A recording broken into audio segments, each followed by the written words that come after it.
bo, bum. I smell the blood of an Englishman. Be he alive or be he dead, I'll grind his bones to make my bread. Once upon a time, in a small kingdom of tiny cottages, babbling brooks, and rolling hills, lived a little witch. A middle-sized wolf and two giants. Their awesome footsteps echoed like thunder throughout the land.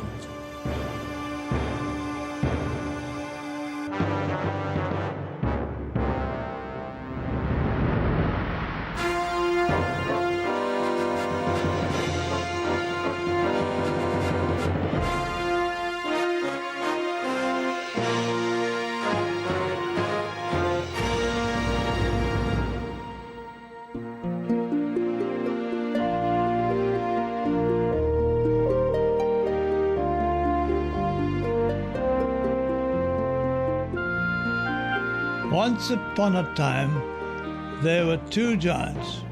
1, 2, and in that order.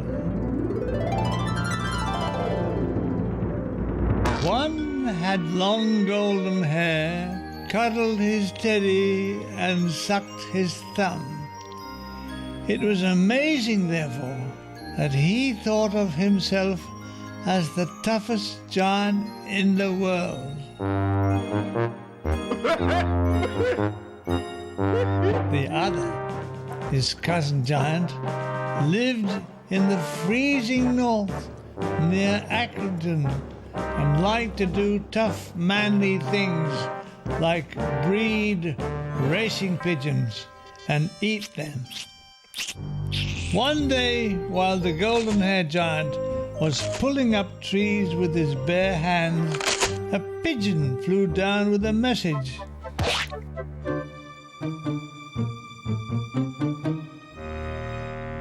Not being able to read, before eating it, he handed it to his mother. It said, "Fee, fi, fo, fum. Dapple not visit you, suck-a-thumb." This filled him with dread.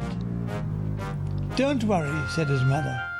"I've a good mind to fix that great northern oaf once and for all." The golden-haired giant carried on pulling up trees, but his attention was on matters north of Watford. A few days later, the golden-haired giant noticed a huge footprint in the muddy road, then another and another. This meant only one thing. His northern cousin must be in the area. He lumbered off home to tell his mother. "Mommy, he might pinch my teddy." "He won't pinch anything, not even your bottom," said his mother as she rolled out some pastry on her kitchen table. "How is making pies going to help me beat this giant?" "You'll see," she said, as she filled the pastry, not with her usual gristle and vegetable past their sell-by date, but with stones, rusty nails, horseshoes, and snooker balls. However, she did fill one pie with meat and vegetables and marked it with a cross to remind her which was which.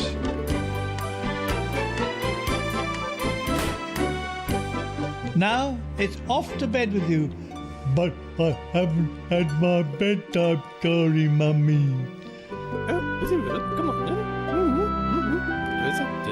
So she read him the one about the wolf and the 7 kids. By the time she'd reached the end, he was fast asleep, sucking his thumb, glad he wasn't a goat. As he slept, she went and found his christening bonnet and gently tied it round his head.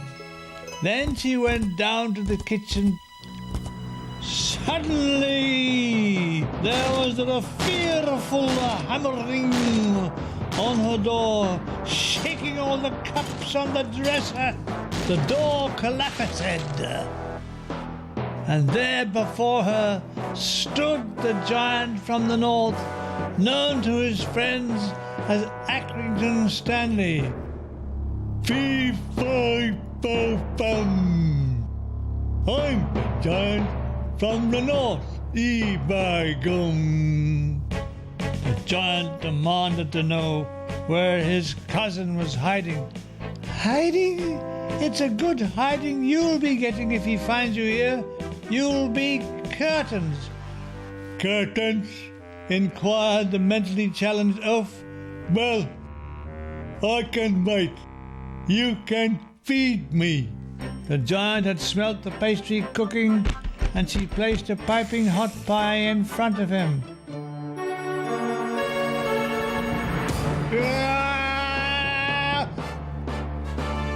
Five of his front teeth broke off and dropped to the floor.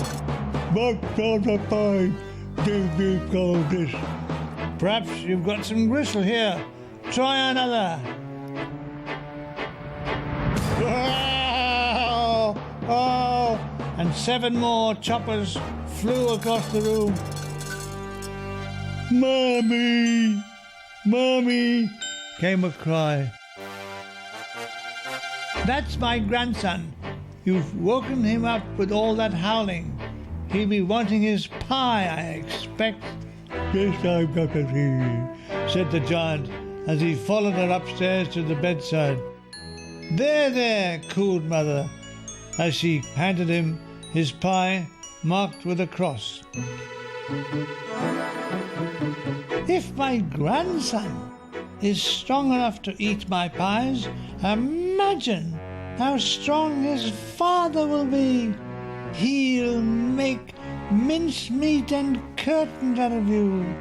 Let's see how you ate that pie. Open wide. Little babies don't have teeth. This one does, roared the golden-haired giant as he sprang at his cousin, who dashed down the stairs with gigantic steps,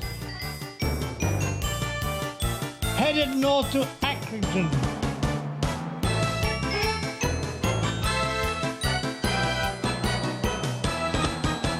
Taking the Bolton bypass, for which he was arrested by the CID. For the rest of his days, the toothless giant could only eat soft foods like mushy peas. He gradually got weaker and smaller until he almost disappeared. Pee, pie, po, pum. I got that small. I'm called Tom Thumb. I have a story to tell about him sometime.